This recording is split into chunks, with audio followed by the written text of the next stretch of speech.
ဘာဝကဆောင်းဆောင်မှုပေးနေတာကိုကိုလုံးတယ်လို့ထင်နေကြတယ်ပညာသင်တယ်ပညာတတ်တယ်ငါလုပ်လို့ရတယ်စီးပွားဥစ္စာရှာတယ်စီးပွားဥစ္စာတွေဖြစ်တယ်ငါလုပ်လို့ရအလုံးငါလုပ်လို့ရတယ်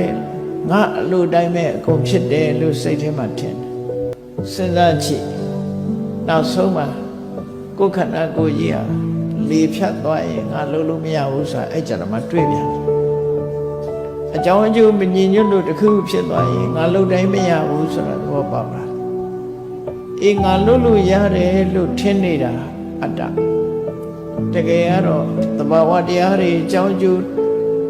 ညီညွတ်နေတဲ့အခါမှာသွားနေတာကာရစီဆိုတာဆိုအင်းကြီးကလည်းကောင်းတယ်စီကလည်းကောင်းတယ်အလုံးဘိန်းတွေကလည်းကောင်းတယ်အဲ့ဒီအနေထားနဲ့ရှိနေတဲ့ကာကြည့်ပြီးတော့မောင်းကျင်တဲ့နေရာမောင်းလို့ရတယ်လို့လူတိုင်းဟာအထင်ရောက်တာကြည့်ပဲကော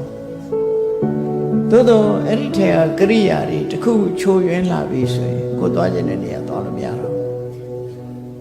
ဘိတ်ပေါက်ရင်လည်းသွားမရဘူးဝါယာကျိုးတစ်ချောင်းပြုတ်သွားရင်လည်းသွားလို့မရဘူးအဲ့ဒီလိုကိုယ့်ရဲ့အလိုတိုင်းမဖြစ်ဘူးဆိုတာဟာတခုချွင်းသွားတဲ့အခါကျတော့ပေါ်လာသို့သောတာမန်ပုရုษပုဂ္ဂိုလ်တွေကကိုယ့်အလိုတိုင်းအလုံးဖြစ်နေတယ်လို့ထင်နေတာဟာအနတ္တကိုအတ္တလို့အထင်မှားခြင်းအသိမှားခြင်းအမြင်မှားခြင်းပဲဖြစ်တယ်ဒါတွေမကဘူးလူတိုင်းဟာကြည့်ကိုမလှဖို့မလှအောင်ပြုပြင်ရေးမိုးချိုးရှင်ဝိနန္ဒလိမ့်ချအဝဇ္ဇကောင်းလေးတွေလှ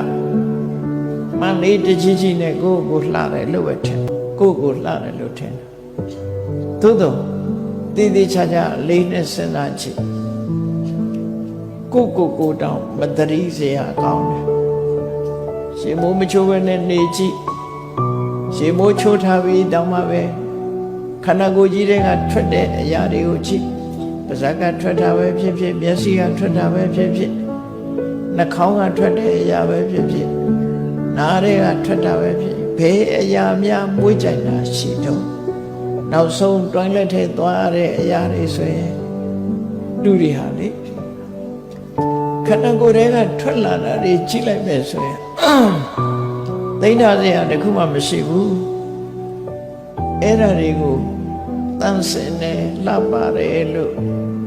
ထင်ထားတဲ့ခန္ဓာကိုယ်ကြီးတွေကထွက်ထားတာတွေဟာမတန်ဆင်းနေမလှမပါယွန်းစရာတွေကြီးပဲဖြစ်နေတယ်ဆိုတာထင်ရှား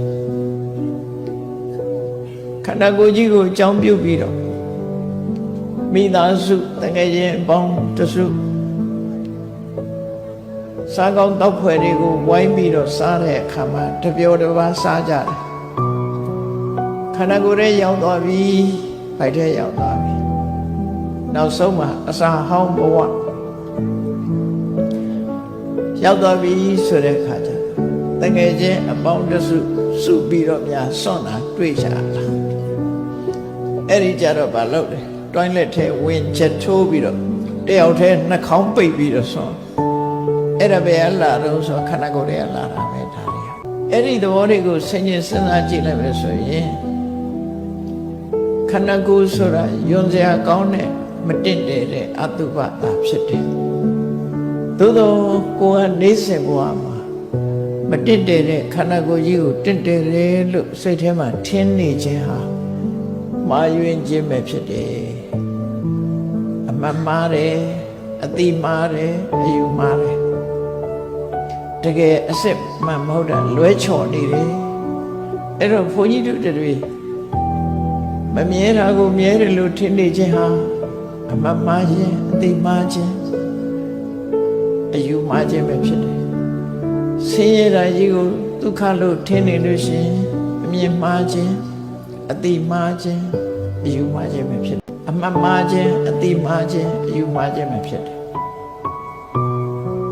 ကိုမလုံနိုင်တဲ့အရာကြီးကိုကိုယ်လိုတိုင်းမဖြစ်တဲ့အရာကြီးကိုကိုယ်လိုတိုင်းဖြစ်တယ်လို့ထင်နေခြင်းဒီအ မှတ်မှားခြင်းအတိမှားခြင်းအမြင်မှားခြင်းသာဖြစ်ပါလေမတင့်တယ်တဲ့ခန္ဓာကိုယ်ကြီးကိုတင့်တယ်လို့ထင်မှတ်နေခြင်းဟာအမှတ်မှားခြင်းအတိမှားခြင်းအမြင်မှားခြင်းသာဖြစ်ပါလေဆိုလိုတာတင်ညာဝိပ္ပန္နတအမှတ်မှားခြင်းစိတ်ဓာတ်ဝိပ္ပန္နတအတိမှားခြင်းဒိဋ္ဌိဝိပ္ပန္နတအမြင်မှားခြင်းသို့မဟုတ်အယူမှားခြင်းတန်တရားထဲမှာဒီလိုအမှားအယွင်းနေတဲ့လူတွေဟာနေစဉ်ဘဝမှာတည်ကြအဲ့ဒီမှားယွင်းမှုကိုအကြောင်းပြုပြီးတော့ကောင်းမှုမကောင်းမှုဆိုတာတွေကိုလောက်ကြပြန်တယ်လောက်ကြသည့်အတွက်ကြောင့်ကောင်းကျိုးဆိုးကျိုးတွေကိုလူတွေဟာရရှိပြီးတော့နေကြတယ်ဒါတန်တရားဘဝမှာခိုက်တယ်ကောင်းကျိုးဆိုးကျိုးတွေကိုရရှိခံစားကြရတယ်ကောင်းကျိုးရတဲ့အခါလေးမှာစိတ်ချမ်းသာကိုယ်ချမ်းသာနဲ့ပျော်ရွှင်ကြဆိုးကျိုးရတဲ့အခါမှာကျတော့စိတ်နှလုံးမသာမယာနဲ့ချိန်မိတ်ခံကြကြအဲ့ဒီလိုဘုံဘဝတစ်ခုမှာအမှားအယွင်းနေနဲ့အမှန်မသိပဲနဲ့လူရဲ့ဘဝမှာဖြတ်သန်းနေကြတာပဲဖြစ်တယ်ဒါကိုစပိကျမ်းကမှာပါဠိပြောတော့ဆိုအနိစေနေသသင်္ညိနော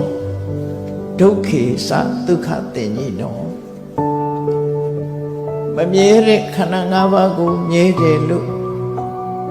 အမှတ်မှားတယ်ဆင်းရဲတဲ့ခန္ဓာကြီးကိုချမ်းသာတယ်လို့အမှတ်မှားတယ်အနတ္တနိသအတ္တတိကိုယ်လိုတိုင်းမဖြစ်တဲ့ခန္ဓာကြီးကိုကိုယ်လိုတိုင်းဖြစ်တယ်လို့အတုပေသူဘသင်္ညိနောမတင့်တယ်တဲ့ခန္ဓာကိုယ်ကြီးကိုတင့်တယ်တယ်လို့အမှတ်မှားတယ်အဲ့ဒီလိုမှားယွင်းနေတဲ့ပုဂ္ဂိုလ်တွေတရားတွေဟာမိစ္ဆာဒိဋ္ဌိဟတ္တတတ္တခိတ္တစိတ်တဝိသင်္ညိနော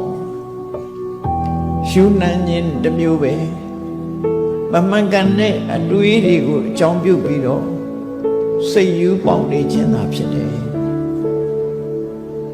ယန္တာပုဂ္ဂိုလ်တွေအရိယပုဂ္ဂိုလ်တွေအနေနဲ့ကြည့်လိုက်လို့ရှိရင်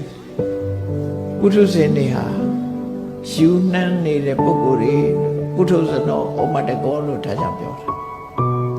တာမန်ပုဂ္ဂိုလ်တွေကတော့ကြည့်လေလူတယောက်ဟာ